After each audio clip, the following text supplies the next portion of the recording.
ஞானானந்தமயம் தெய்வம் நிர்மலஸ்படிகாகிருதிம் ஆதாரம் சர்வ வித்யாநாம ஹயக்ரீவம் உபாஸ்மகே. நேயர்கள் அனைவருக்கும் அஸ்ட்ரோ கேஎஸ் ஐயங்காரின் பணிவான நமஸ்காரங்கள். மாத பலன் விஸ்வாவசு வருஷம் சித்திரை மாதம் 14/4/2025 14/5/2025 வரலும் உண்டான பலன்கள். இந்த சித்திரை மாதம் என்பது வருஷத்தின் முதல் நாள், தமிழ் ஆண்டின் முதல் நாள். ஏற்கனவே தமிழ் புத்தாண்டு பலன்கள் தனியாக போட்டிருக்கேன், பாருங்க.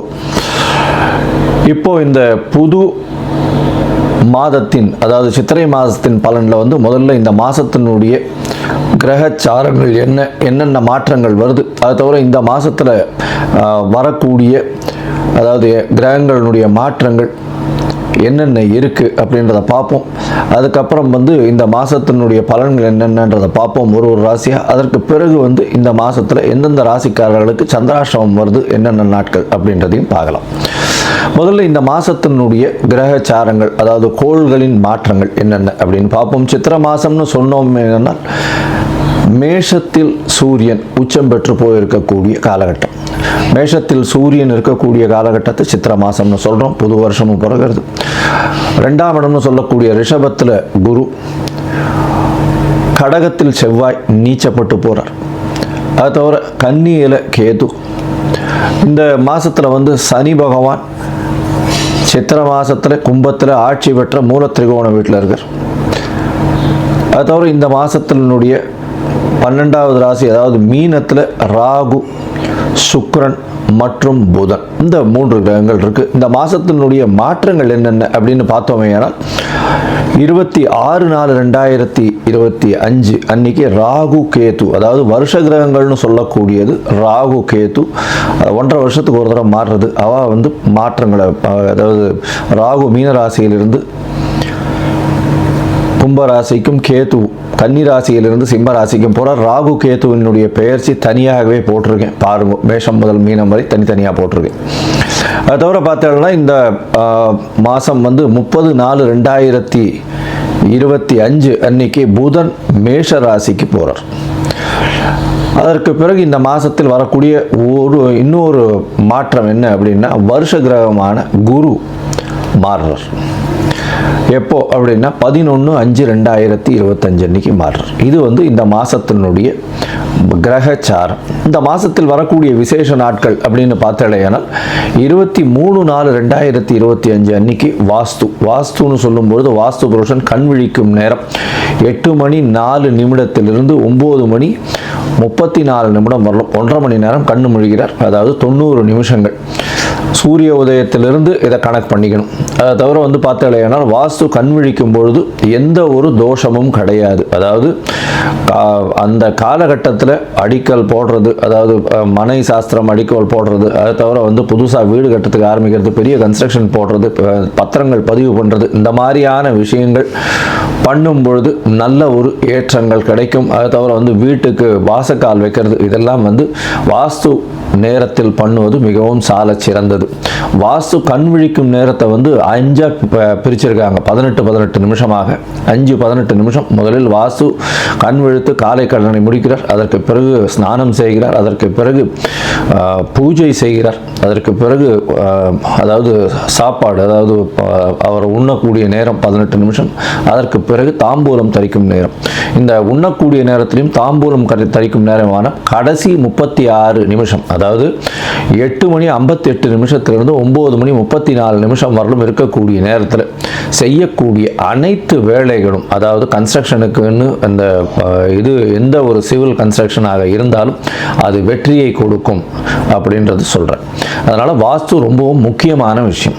சரி, இந்த மாதத்தில் வரக்கூடிய மற்ற விஷயங்கள் என்ன அப்படின்னா, 25/4/2025 ரமண மகரிஷி, திருவண்ணாமலையில் ரமண மகரிஷியினுடைய 75வது ஜெயந்தி.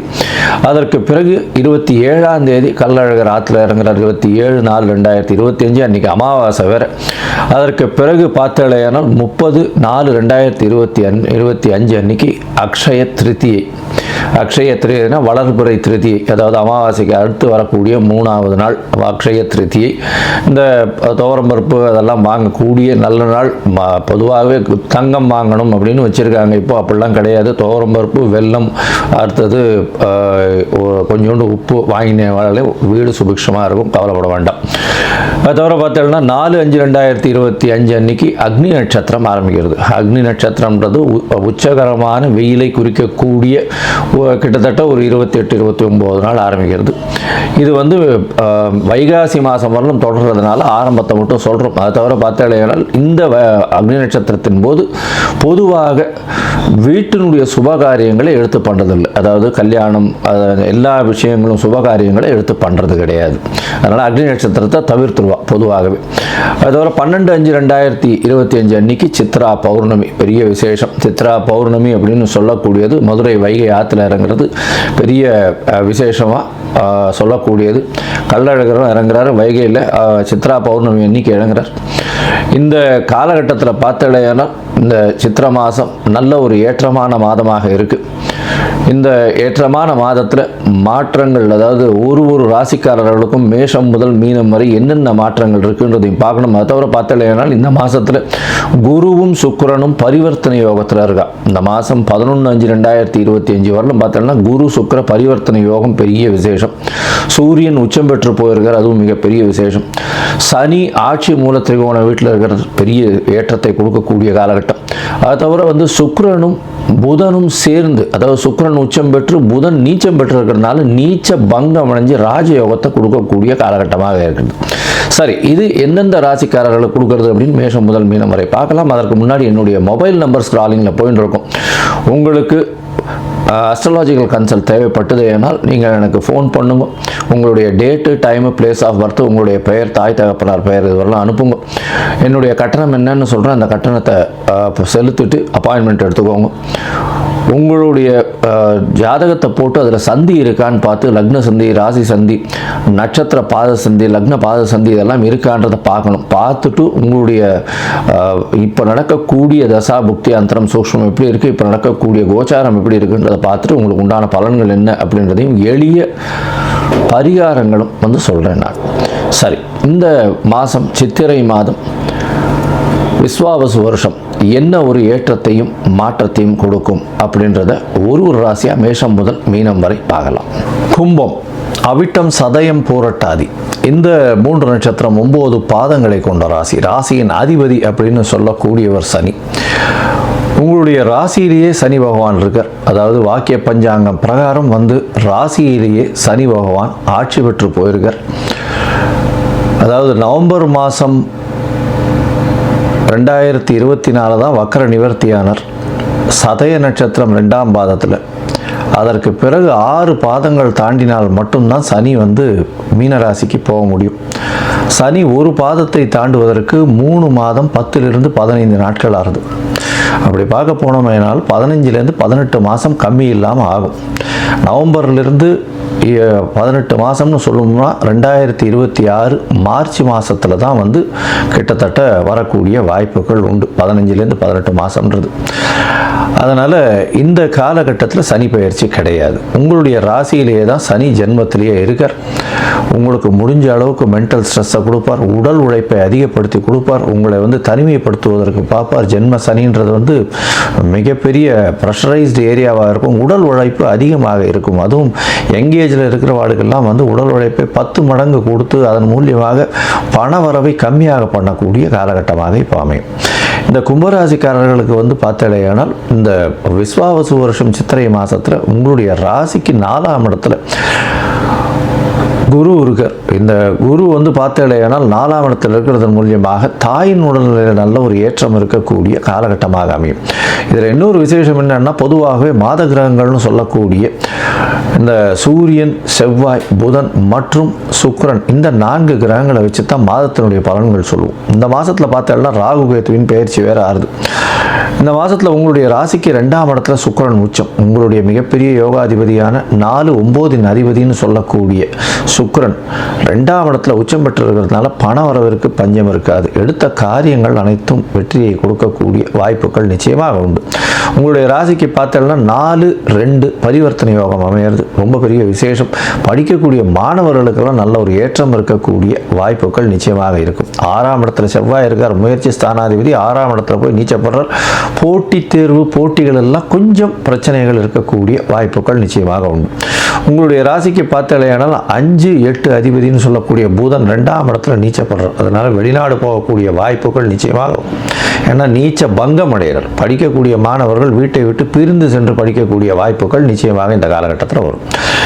இந்த காலகட்டத்தில் பார்த்தோம்னா அதுவும் கும்பராசிக்காரர்கள், அதுவும் ஸ்டீல், அயர்னு, கருப்பு மண், கருப்பு துணி அந்த மாதிரியான வியாபாரம் பண்ணுறவங்க, அதை தவிர வந்து இந்த துப்புரவு தொழிலாளர்கள், ஹெட் ஆஃப் த டிபார்ட்மெண்ட் ஒரு இது பண்ணுறவங்களுக்கும், அதை தவிர வந்து இந்த மேனேஜ்மெண்ட் இன்சார்ஜ், இதை தவிர இந்த இரும்பு, கருநில வாயு இந்த மாதிரியான விஷயங்கள். ஏன்னா உங்களுடைய ராசியிலேயே வந்து ராகு வந்துடுறார் 26/4/2025 போது. ராகு உங்களுடைய ராசியில் வந்து சப்தமத்தில் கேத்து வர்றார். ராகு உங்கள் ராசியில் வர்றதுனால கண்டிப்பாக எலக்ட்ரிக்கல், எலக்ட்ரானிக்ஸ், அதை தவிர கம்யூனிகேஷன் ஏரியாஸ் இதிலெல்லாம் பெரிய வெற்றி கிடைக்கக்கூடிய வாய்ப்பு உண்டு. அபரிமிதமான எண்ண ஓட்டங்கள் இருக்கும். அதற்காக அதிகமாக ஓடக்கூடிய வாய்ப்புகள் நிச்சயமாக இருக்கும். எதிர்பாலினத்தவரை நம்ப வேண்டாம், ஜாகிரதையாக இருக்கிறது நல்லது. அதை தவிர பார்த்தலையானா உங்களுடைய ராசிக்கு 7ஆம் இடத்துல கேத்து இருக்கிறதுனால கண்டிப்பாக வந்து பார்ட்னர்ஷிப் பிஸ்னஸில் சிறு பின்னடைவு இருக்கக்கூடிய வாய்ப்புகள் நிச்சயமாக இருக்கும். ராசிக்கு 10ஆம் அதிபதினு சொல்லக்கூடிய செவ்வாய் 6ஆம் இடத்துல நீச்சப்பட்டு போகிறதுனால தொழிலில் அதிகமாக இன்வெஸ்ட் பண்ணாதீங்க. கடன் ஏறக்கூடிய வாய்ப்புகள் நிச்சயமாக உண்டு. ஜாகிரதையாக இருக்கிறது நல்லது. ஏன்னா 7 சனியில் ஜென்ம சனி வேறு போயின்னு இருக்கு. 10ஆம் அதிபதினு சொல்லக்கூடிய தொழில் ஸ்தானாதிபதியும் வந்து 6ஆம் இடத்துல நீச்சப்பட்டு போகிறதுனால கடன் உருவாகக்கூடிய வாய்ப்புகள் நிச்சயமாக அதிகம். அதனால் கடன் மூலியமாக பிரச்சனைகள் வரக்கூடிய வாய்ப்புகள் நிச்சயமாக உண்டு. இந்த மாதத்தில் பார்த்தலையானால் உங்களுக்கு எல்லா விதமான ஏற்றங்களும் இருக்கக்கூடிய காலகட்டமாக அமையிறது. அதாவது உங்களுடைய உடல் நலத்தில் ரொம்ப கவனமாக இருக்கும். மென்டல் ஸ்ட்ரெஸ் கொஞ்சம் அதிகமாக இருக்கும். ஃபிசிக்கல் ஒர்க்கிங் கொஞ்சம் அதிகமாக இருக்கக்கூடிய காலகட்டம். சிறு தடங்கள் வந்தாலும் அதை தாண்டி வெற்றி பெறக்கூடிய வாய்ப்புகள் உண்டு. தாயின் உடல்நிலையில் நல்ல ஒரு ஏற்றமும் தந்தையின் உடல்நிலையில் நல்ல ஒரு ஏற்றமும் இருக்கக்கூடிய காலகட்டம். உங்களுக்கு பண வரவிற்கு பஞ்சம் இருக்காது. எதை தொட்டாலும் பணம் வரக்கூடிய வாய்ப்புகள் நிச்சயமாக இருக்கும். உடல் உழைப்பு அதிகப்படுத்தக்கூடிய வாய்ப்புகள் நிச்சயமாக உண்டு. 7ஆம் அதிபதி 3ஆம் இடத்தில் உச்சம் பெற்று இருக்கிறதுனால கண்டிப்பாக பார்ட்னர்ஷிப் தொழிலில் புதிய யுக்தியை கையாளக்கூடிய வாய்ப்புகள் நிச்சயமாக இருக்கும். இருந்தாலும் இன்வெஸ்ட்மெண்ட்டில் ரொம்ப ஜாகிரதையாக இருக்கிறது நல்லது. தந்தையின் உடல் நலத்தில் நல்ல ஒரு ஏற்றம் இருக்கக்கூடிய காலகட்டமாக இருக்கும். தாயின் உடல் நலத்திலும் நல்ல ஏற்றம் இருக்கக்கூடிய காலகட்டம். மொத்தத்தில் பார்த்தீங்களேனால் உங்களுக்கு எல்லா விதமான ஏற்றங்கள் இருக்கக்கூடிய காலகட்டம். இந்த காலகட்டத்தில் உங்களுடைய சில நாட்கள் வந்து தள்ளி போடுறது அப்படின்னு சொல்லுவாங்க சந்திராசிரம நாட்களில். அந்த சந்திராசிரம நாட்கள் என்ன இன்னைக்குன்னா 7/5/2025 9/5/2025 வரலும் உண்டான நாட்கள். இந்த காலகட்டத்தில் புதிய முயற்சி வேண்டாம். வெளியூர் வெளிமாநில பிரயாணம் வேண்டாம்.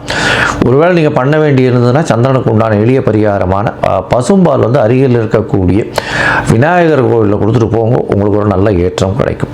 இந்த மாதத்தில் வந்து இந்த கால பைரவரை வழிபட்டு வாங்கும். அதாவது தேய்பிறை அஷ்டமியில் கால பைரவரை வழிபட்டுட்டு வர்றதன் மூலியமாக அவருக்கு தேங்காயை உடைச்சி அந்த 2 மூடியிலையும் நல்லெண்ணெய் விட்டு விளக்கு திரி விளக்கு போட்டு ஏற்றுங்க. பஞ்சு திரி போடாதீங்க, நூல் திரி போட்டு விளக்கு ஏற்றுங்க. அது பண்ணுறதன் மூலியமாக உங்களுக்கு எல்லா விதமான ஏற்றமும் மாற்றமும் இந்த மாதம் வந்தே தீரும்.